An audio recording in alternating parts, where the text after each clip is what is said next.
wabarakatuh.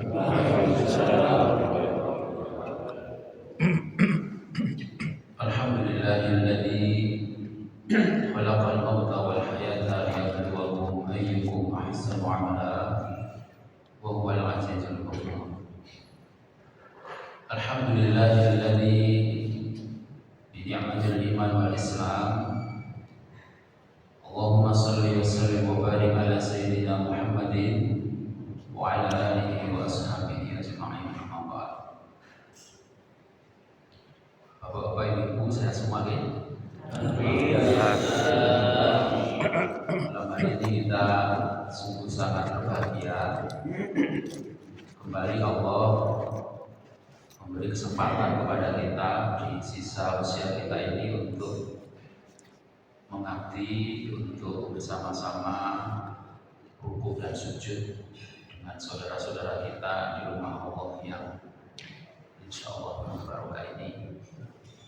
Semoga seluruh amal ibadah kita diridhoi dan diterima oleh Allah Subhanahu wa taala. Semua pengabdian kita selama ini mudah-mudahan menjadikan suatu hal alasan bagi Allah Subhanahu wa taala untuk memasukkan kita ke dalam surganya Allah Subhanahu wa taala. Dan satu kenikmatan yang perlu kita syukuri bersama, yaitu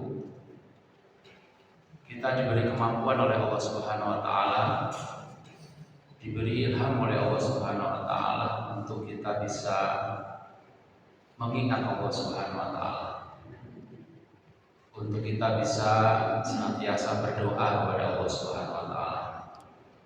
Karena sesungguhnya ketika kita diberi kesempatan, diberi kemampuan, dimudahkan oleh Allah untuk berdoa kepadanya, maka sesungguhnya ketika kita berdoa itu, pada waktu itu Allah hendak mengabulkan permohonan doa kita. Tema pada malam hari ini yaitu kita sengaja kutip dari potongan ayat di dalam surat ke-40, surat Al-Mu'min atau surat Ghafir, ayatnya ayat 60. Allah Subhanahu wa taala berfirman, a'udzubillahi minasyaitonir rajim. Qala rabbukum ud'uni astajib lakum. Innal ladzina yastakbiruna an ibadati sayadkhuluna jahannama dakhirin. Allah Subhanahu wa taala, Rabb kita, berfirman dan memerintahkan kepada kita, ud'uni astajib. Berdoalah kalian kepadaku, niscaya aku akan kabulkan. Sesungguhnya orang-orang yang enggan dan mereka itu menyombongkan diri dari beribadah kepadaku, Allah ancam mereka, sayadkhuluna jahannama dakhirin. Kelak mereka orang-orang yang menyombongkan diri, kemudian mereka tidak mau menyembah Allah, tidak mau berdoa kepada Allah, Allah ancam mereka, kelak mereka akan dimasukkan ke dalam neraka jahanam dalam keadaan hina diri. Nauzubillah min dzalik. Maka itu para jamaah rahimakumullah, sekali lagi, ketika hati kita ini mampu untuk mengingat Allah, kemudian kita berdoa kepada Allah, maka ini satu kenikmatan yang besar yang harus kita syukuri. Biasanya kita ini kan karena sudah terbiasa berdoa, sudah menjadi rutinan, sudah menjadi amalan yang sudah kita lakukan berulang-ulang. Terkadang kita tidak sempat untuk memikirkan tentang satu hal yang kita lakukan berulang-ulang itu. Padahal itu merupakan nikmat dari Allah Subhanahu wa Ta'ala. Bukankah kita minta kepada Allah agar kita diberi nikmat oleh Allah? Surat Al-Fatihah kan sering kita baca, yaitu kita minta kepada Allah agar diberi nikmat sebagaimana nikmat yang Allah berikan kepada hamba-hambanya, yaitu para nabi, siddiqin, syuhada dan as-solihin. Kenikmatan Pak yang kita minta kepada. Lalu tanpa kita sadari Allah telah memberi nikmat kepada kita. Nikmat apa diantaranya? Yaitu nikmat yang Allah berikan kepada kita. Allah memudahkan kita untuk berdoa kepada kita. Ketika kita berdoa kepada Allah, nah saat itu sebetulnya Allah itu hendak mengabulkan apa yang jadi permintaan kita. Maka kita dibuat sama Allah untuk bisa berdoa. Bukan perkara mudah berdoa itu Pak. Jujur saja nih, sekarang saya tanya, siapa yang tadi dari rumah menuju ke tempat ini keluar rumah membaca doa keluar rumah? Ayo, nggak sembarang orang Pak. Ya. Tidak semua orang mampu untuk berdoa. Padahal hafal nih, oh di luar kepala, sampai lali karena sudah di luar kepala, lali. Hafal. Siapa tadi yang masuk masjid kemudian membaca doa masuk masjid? Ada nggak? Ayo. Nah, ada, mungkin tidak banyak. Iyalah, mungkin kita berdoanya setelah sholat aja. Padahal perintah untuk berdoa itu jelas tadi surat Ghafir ayat 60. Uda'uni, perintah itu. Kalian berdoalah kepada Allah yang Maha Pemurah, Allah yang Maha mengabulkan doa. Itu memerintahkan kepada kita yang mampu. Yang mampu. Sebetulnya kita punya kemampuan, Pak. Karena lisan kita bisa bergerak, bisa mengeluarkan suara. Dan di sini kan semuanya sehat nih. Walaupun Bapak maskeran, tapi kan bisa mengeluarkan suara. Punya kemampuan. Ngangkat tangan juga bisa, mudah. Ya, ngomong sesuatu juga diberi kemudahan oleh kemampuan yang ada. Tapi tinggal kemauan. Kalau kita mau, insya Allah akan dimudahkan oleh Allah. Maka merupakan karunia yang agung dari Allah Subhanahu wa Ta'ala yang diberikan kepada kita apabila dalam setiap urusan kita sandarkan urusan itu kepada Allah, yaitu dengan cara berdoa. Karena doa, apabila kita berdoa kepada Allah, ini menggambarkan bahwa sesungguhnya kita ini bukan orang yang sombong. Tadi ayatnya kan jelas bahwa Allah merintahkan agar kita berdoa. Lalu sambung dari kalimatnya itu adalah ancaman dari Allah bagi orang yang nggak mau berdoa. Kenapa? Masalahnya adalah innal ladzina yastakbiru.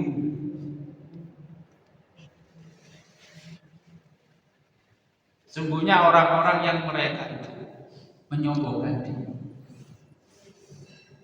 Orang yang menyombongkan diri itu adalah orang yang di dalam hatinya ketika dia mengatasi segala urusannya, dia merasa mampu mengatasi dengan dirinya sendiri tanpa mengikutsertakan, menyandarkan kepada Allah. Orang, sekali lagi, orang yang berdoa kepada Allah menggambarkan bahwa dirinya di hadapan Allah itu merasa tidak berdaya, merasa tidak mampu. Segala daya dan upaya semuanya itu adalah datangnya dari Allah Ta'ala.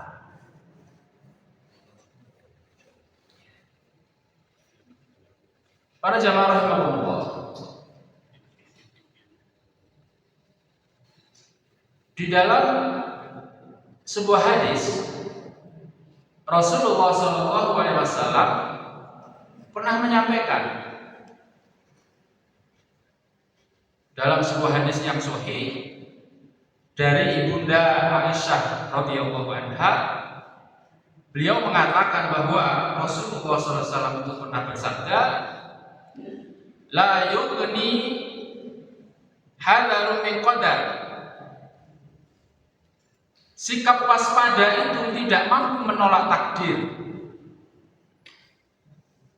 Wa du'a yanfa'u mimma nazal wa mimma lam yanzil.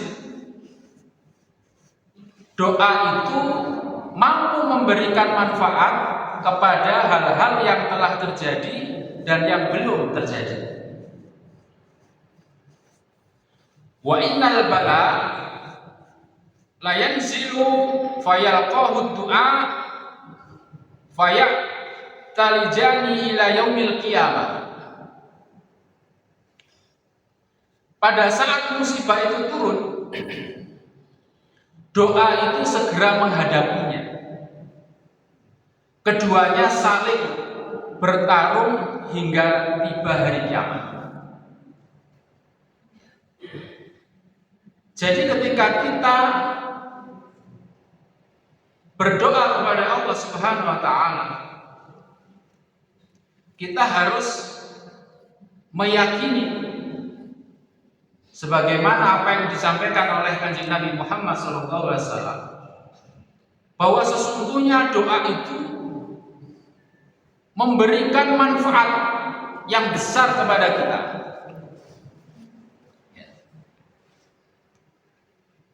Manfaatnya apa?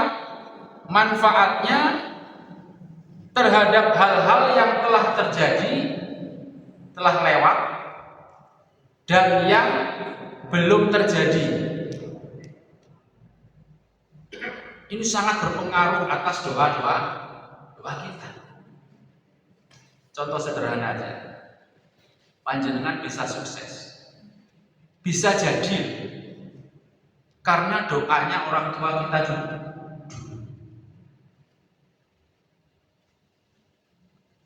Tidak hanya dalam jangka waktu setahun, 2 tahun, bisa jadi mungkin puluhan tahun baru terwujud sekarang. Seperti doanya Nabi Ibrahim alaihissalam. Beliau minta kepada Allah di dalam surat Al-Baqarah itu, Rabbana wa ba'ath fihim rasulan minhum yatslu 'alaihim ayatika wa yu'allimuhumul kitaba wal hikmah. Rasulullah Ibrahim alaihissalam itu meminta kepada Allah agar dari keturunan beliau itu muncul seorang rasul, yang rasul itu akan senantiasa membacakan ayat-ayat Allah kepada kaumnya, akan mensucikan mereka, mengajarkan kepada mereka Alkitab. Ternyata dijawab sama Allah, yaitu Allah mengutus Nabi Muhammad SAW. Jauh Pak itu, berapa ratus tahun itu baru terwujud. Ini kan doa itu sangat berpengaruh. Oleh karena itu, jangan pernah berhenti dalam berdoa. Terkadang ada aja omongan kayak apa ndonga nggak ngerti artinya. Justru lebih bahaya ketika kita meninggalkan doa yang kita tidak tahu artinya daripada ketika kita berdoa tapi nggak tahu artinya. Syukur-syukur ndonga nggih saged ngertos arti ini. Tapi jangan pernah tinggalkan doa. Karena kata Rasulullah SAW, ad-du'a huwal ibadah. Doa itu adalah ibadah. Jadi kalau kita tarik lagi kata-kata yang saya sampaikan tadi, kayak kok sholat nggak ngerti artinya, gitu. Kan banyak di antara kita yang nggak ngerti artinya, Pak. Bacaan-bacaan sholat itu loh. Paling-paling maka sih ngerti Allahu Akbar, kan ngerti artinya gitu. Allah Maha. Setelah itu, kan banyak kita yang nggak tahu. Terus jangan sekali-kali kita berhenti sehingga nggak sholat lagi. Gara-gara apa?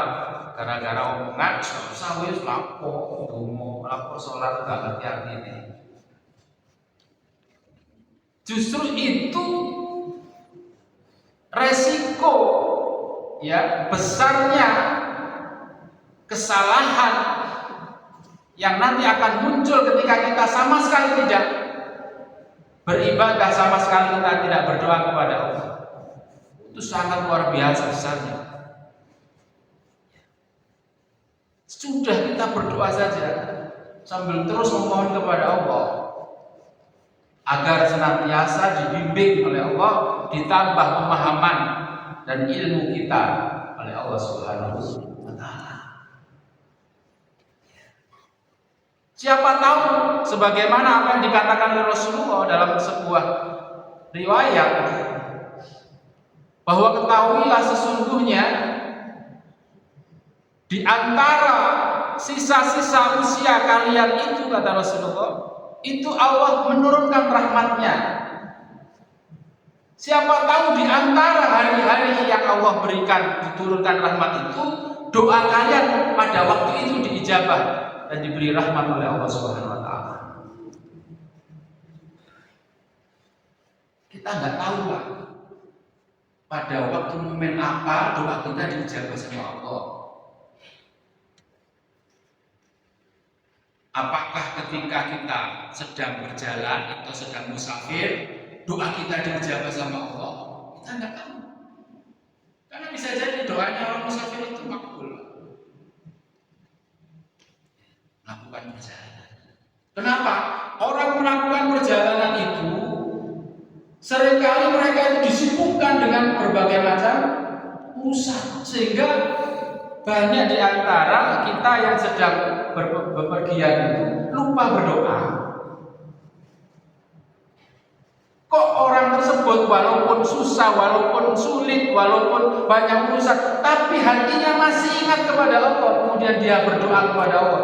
Di waktu itu siapa tahu itu waktu yang dimana Allah mengabulkan doa-doanya.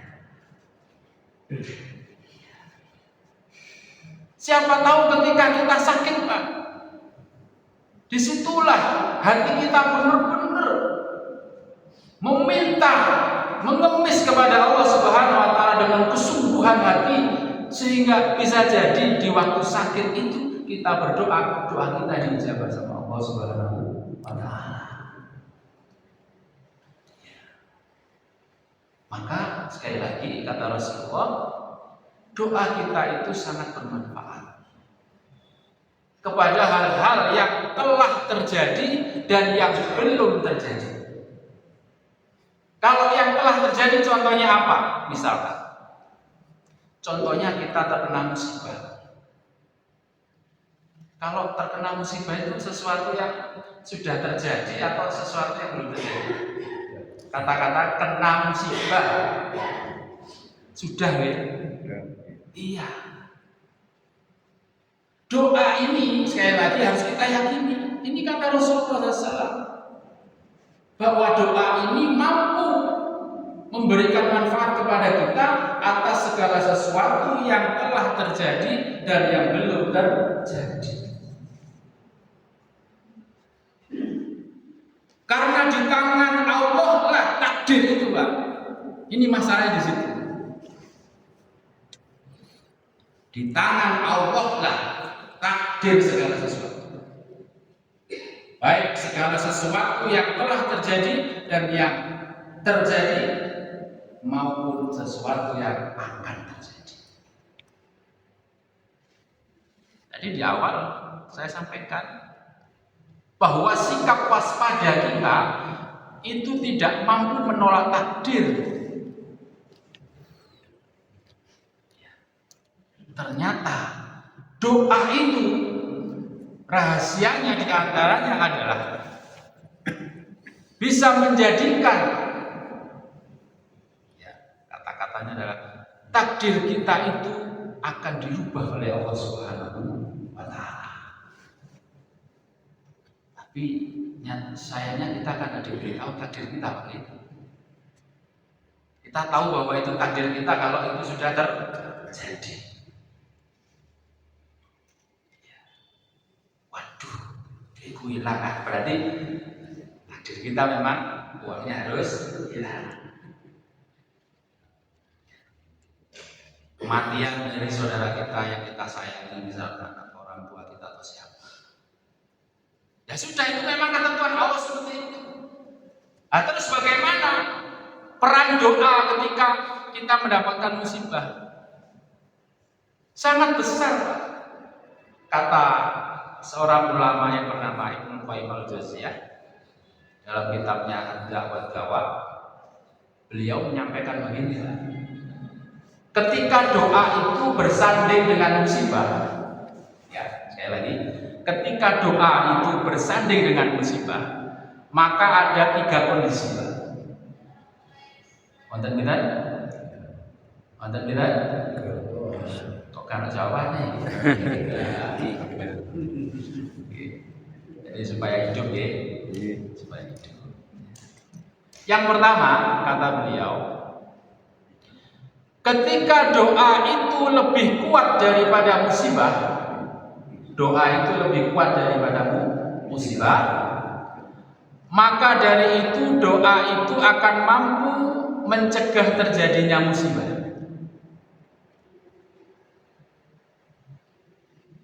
Ketika doa itu lebih kuat daripada musibah tersebut, maka doa itu mampu mencegah musibah itu. Kita nggak tahu, Pak, nanti sepulang dari sini ada apa, kita nggak tahu. Entah nanti bisa sakit tiba-tiba atau apa. Kan yang namanya musibah kan pasti yang menimpa kita, loh.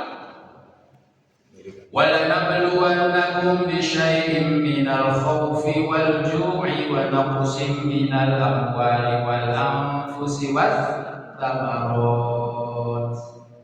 وَبَشِّرِ الصَّابِرِينَ. Apa artinya? Dan sungguh kami akan menguji mereka, menguji kalian dengan berbagai macam ujian. Tentunya tadi sudah disebutkan. Lalu sebelum terjadi itu, kita berdoa di sini, Pak. Tempat yang paling afdal untuk berdoa. Ya, kita duduk di sini nih, kita diberi kesempatan sama Allah, Pak. Gunakan waktu sebaik-baiknya kita menjadi tamu Allah di sini. Kita ini tamunya Allah saat ini, Pak. Kalau yang namanya tamu, kemudian ada tuan rumahnya itu pasti akan memberikan sajian yang istimewa kepada tamunya apabila tamunya itu tamunya baik. Kalau kita tujuan ke sini tadi baik, Pak, niatnya ikhlas, kita meniru Rasulullah SAW untuk sholat berjamaah, kemudian jalan-jalan taklim, ini kan luar biasa.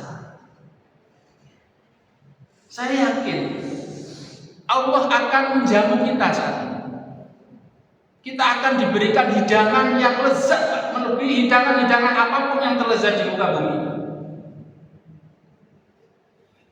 takmir kan menyediakan banyak putih lah. Ya. Tapi kalau Allah akan memberikan karunia yang besar, lebih apa yang menurut kita besar, yang lebih penting daripada semuanya itu. Apa itu diantaranya? Ilmu.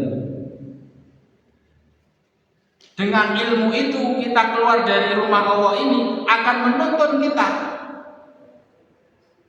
thariqo ilal jannah, jalan menuju surga.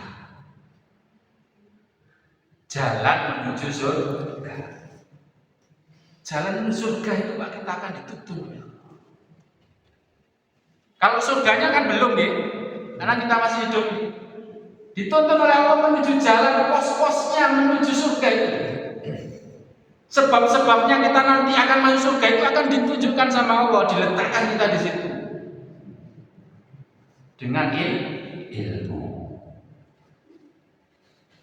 Jadi rugi besar ketika kita tidak mendapatkan itu. Dan kita minta kepada Allah Subhanahu wa taala yang Maha memberi ilmu. Allahumma inna nas'aluka ilman nafi'ah. Ya Allah, kami mohon kepadamu agar Engkau memberi kami ilmu yang bermanfaat. Tuntun kita Pak. Sehingga ketika kita berdoa di rumah Allah ini, kita misalkan kita berdoa, ya Allah, Allahumma inni as'aluka salamatan fid din wa afiyatan fil jasad. Ya Allah, berikanlah kepada kami di antara doa yang kedua tadi, jasad hamba ini jasad yang afiat. Tidak cuma sehat, tapi juga afiat. Sehat yang bisa menghantarkan dengan kesehatan kita itu dekat dengan Allah, itu afiat. Maka ketika bisa jadi ketika seseorang yang berdoa tadi sebelumnya Allah hendak memberikan musibah kepadanya, dia sakit misalnya.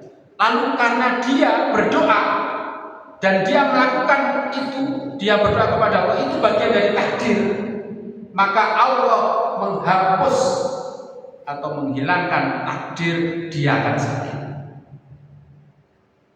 Bisa jadi. Maka itu jangan pernah berhenti berdoa. Dan doa yang luar biasa yang diajarkan oleh Rasulullah SAW kepada kita yaitu Allahumma a'inni ala dzikrika. Ya Allah ya Rabb, hamba mohon kepadamu agar Engkau memberikan kepada hamba ini ilham agar hamba ini bisa mengingat.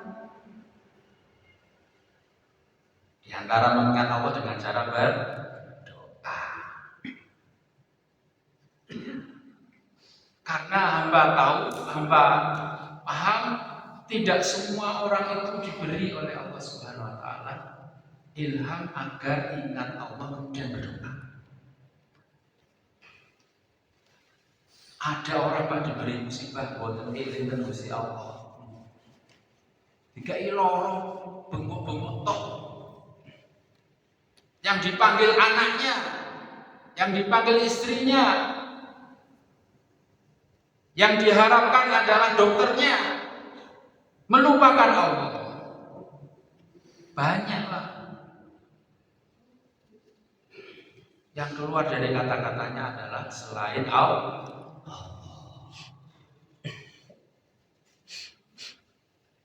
Maka yang kita takutkan sebetulnya itu hati ini lalai dari mengingat Allah, lalai dari berdoa kepada Allah, lalai dari meminta, memohon, mengemis kepada Allah karena kita disibukkan oleh segala sesuatu selain Allah. Yang pertama itu Pak, doa itu apabila kuat melebihi dari musibah, maka doa itu bisa mencegah terjadinya musibah. Jadi orang mukmin ini akhirnya berani lah. Ya, katanya orang, ojo kaiso, kita punya Allah, doa. Tidak ada yang tidak mungkin kalau Allah mentakdirkan itu terjadi. Karena ini tadi keterangannya, doa itu harus kuat melebihi musibah. Yang kedua,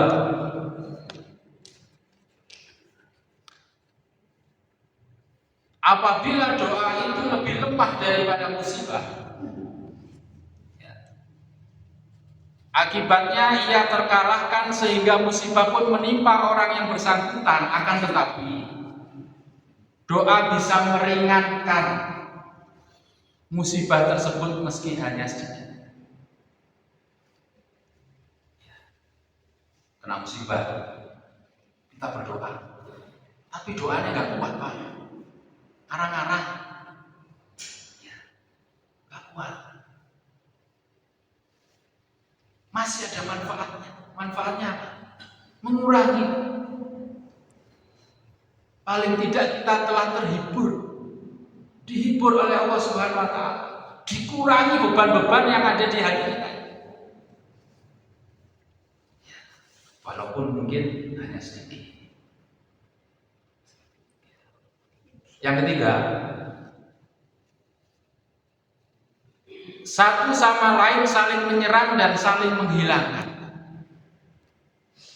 Jadi doa kita dan musibah itu di langit itu saling menyerang,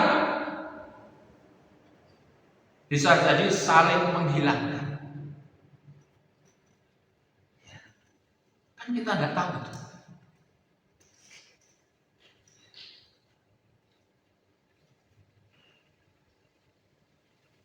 Para jamaah rahimahullah,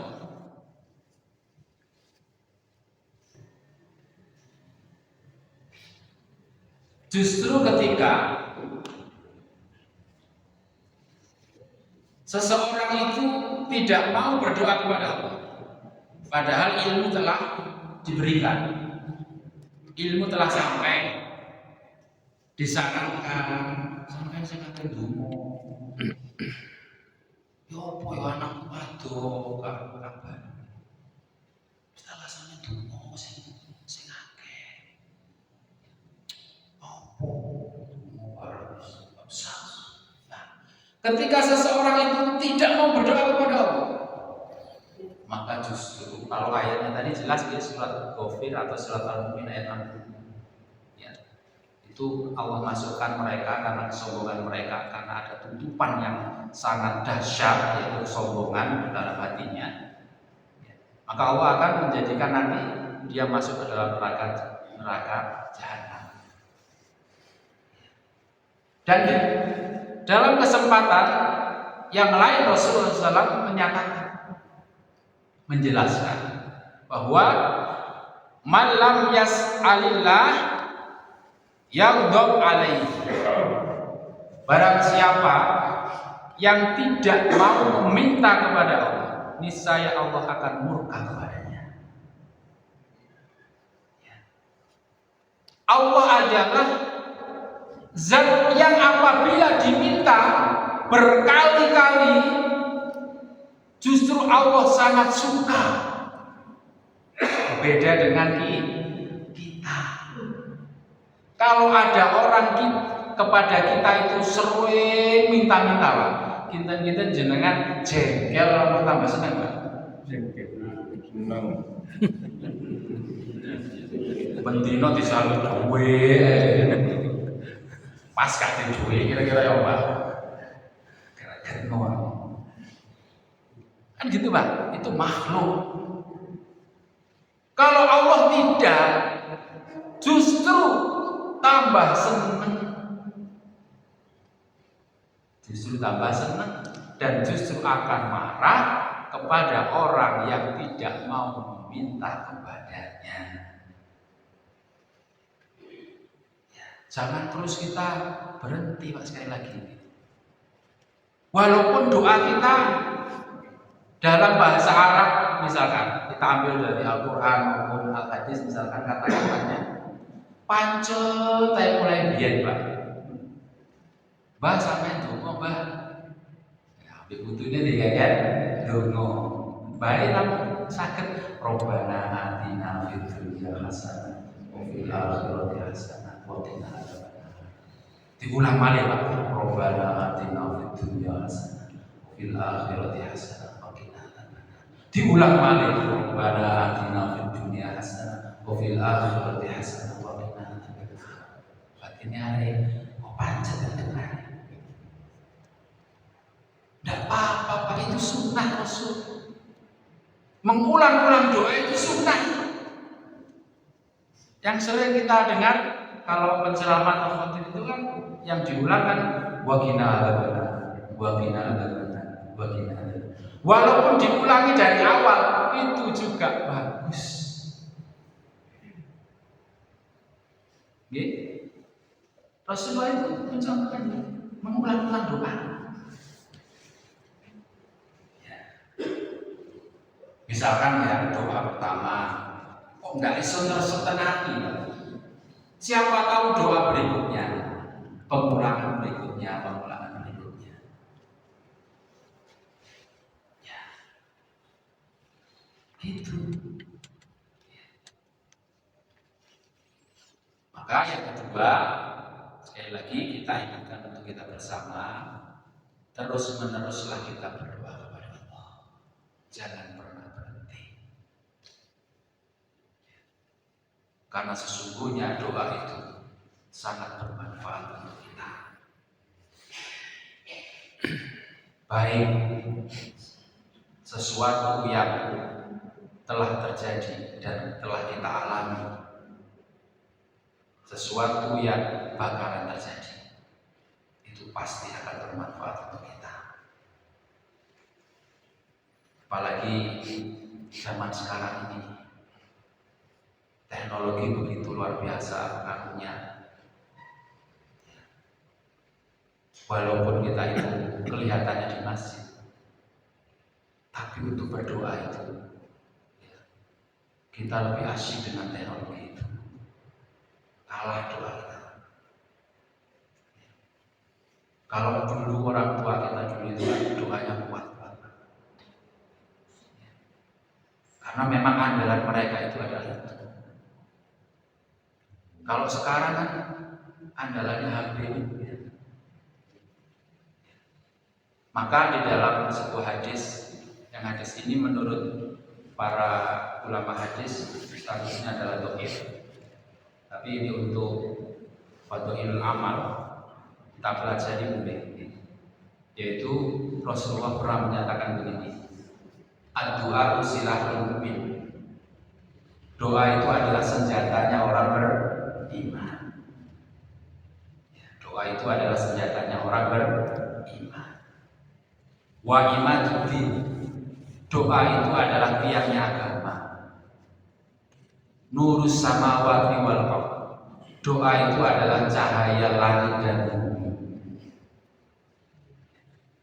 Jadi kita telah diberi oleh Allah Subhanahu wa taala masing-masing kita, yaitu senjata yang ampuh. Apa itu senjata kita? Doa. Lebih ampuh dari senjata yang paling canggih sekarang. Lebih ampuh dari senjata yang paling ampuh sekarang. Tentunya dengan penuh keyakinan ketika kita berdoa kepada Allah, insya Allah doa kita akan diijabah oleh Allah Subhanahu wa taala sebagaimana yang Allah janjikan, ud'uni astajib lakum. Berdoalah kalian, pasti aku kabulkan. Ketika kita merenungkan ayat itu, berdoalah kalian, niscaya aku kabulkan. Memang terlintas sesaat dalam benak kita, Kalau kita berdoa pasti dikabulkan. Tapi hati-hati, ayat ini tidak berdiri sendiri. Ayat ini tidak berdiri sendiri penjelasannya. Panjenengan masih ingat tentang kurban dari kedua anak Nabi Adam, yaitu Qabil dan Habil. Ternyata di dalam surat Al-Baqarah itu disebutkan satu diterima dan satu ditolak. Sesungguhnya kurban yang diterima oleh Allah, ya termasuk dalam hal ini adalah doa. Kurban yang diterima oleh Allah adalah hanya kurbannya orang-orang yang muttaqin, yang bertakwa. Begitu pula dengan doa kita. Jangan terus terlalu GR. Karena ayat, sekali lagi, ayat itu tidak sendiri menerangkannya. Tapi ada ayat-ayat lain yang bisa mendukung penjelasan dari ayat tersebut.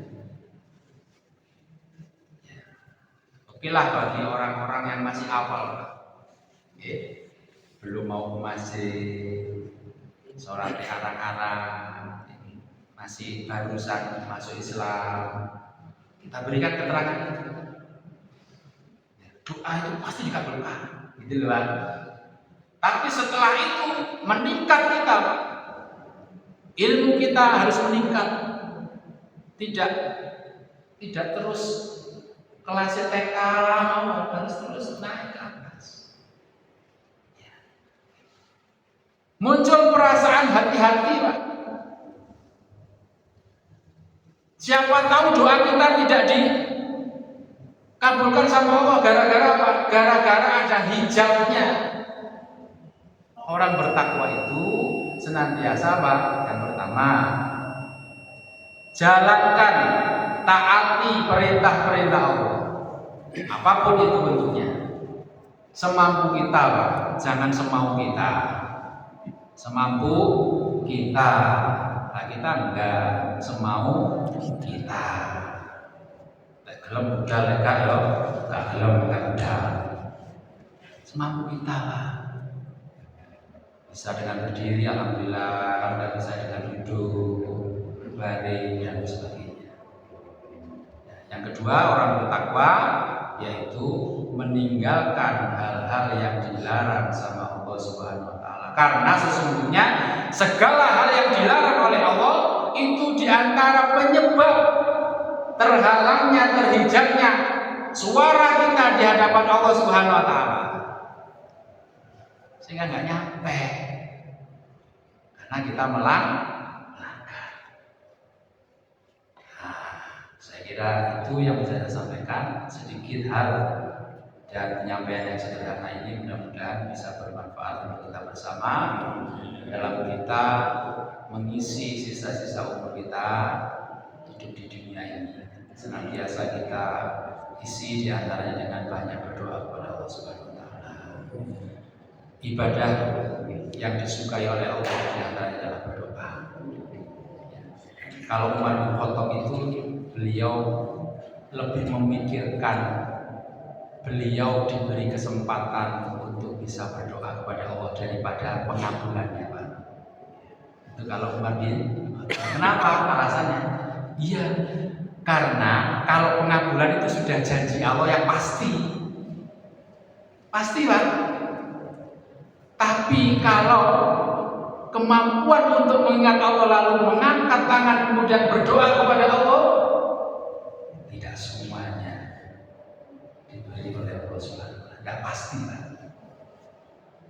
Maka ketika Umar bin Khattab diberi kemampuan untuk berdoa kepada Allah, maka beliau pasti yakin sudah, tidak usah ditagih kepada Allah, ya, pasti akan dijawab oleh Allah Subhanahu wa Ta'ala. Tentunya dengan sikap hati yang sabar, karena orang yang sabar ini akan senantiasa menunggu dengan penuh pikiran yang baik baik sangka kepada Allah atas doa-doanya selama ini, tidak terus tergesa-gesa. Disuai bolak-balik di rumah tapi tidak berubah bersama Allah. Ini merupakan sifat tergesa-gesa dalam berdoa. Saya kira itu, mohon maaf bila mana ada penyampaian yang tidak pas atau bermanjangan. Kita berdoa kepada Allah semoga Allah mudahkan kita untuk senantiasa berdoa kepadanya. Allah senantiasa mudahkan kita untuk memohon kepadanya. Allah mudahkan kita untuk senantiasa mendekatkan diri kita kepada Allah Subhanahu wa taala. A'udzubillahi minasyaitonir rajim. Bismillahirrahmanirrahim. Allahumma shalli wa sallim wa barik ala sayyidina Muhammadin wa ala alihi wa sahbihi ajma'in. Alhamdulillahi rabbil alamin. Allahumma dhalamna anfusana wa illam taghfir lana wa tarhamna lanakunanna minal khasirin. Allahumma a'inna ala dzikrika wa syukrika wa husni ibadatik. Rabbana atina min ladunka rahmah wa hayyi' lana min amrina Rabbana atina min ladunka rahmah wa hayyi' lana min amrina rashada. Rabbana atina min ladunka rahmah wa hayyi' lana min amrina rashada. Rabbana la tuzigh qulubana ba'da idh hadaytana wa hab lana min ladunka rahmah innaka antal wahhab. Rabbana hab lana min azwajina wa dhurriyyatina qurrata a'yunin waj'alna lil muttaqina imama. Rabbana atina fid dunya hasanah wa fil akhirati hasanah wa qina adzabannar wa qina adzabannar wa qina adzabannar. Sallallahu ala sayyidina Muhammadin wa ala alihi wa sahbihi ajma'in. Subhana rabbika rabbil izzati amma yasifun. Wassalamun ala mursalin walhamdulillahi rabbil alamin. Subhanakallahumma rabbana wa bihamdika la ilaha illa anta astaghfiruka wa atubu ilaik. Walhamdulillahi rabbil alamin. Assalamualaikum warahmatullahi wabarakatuh.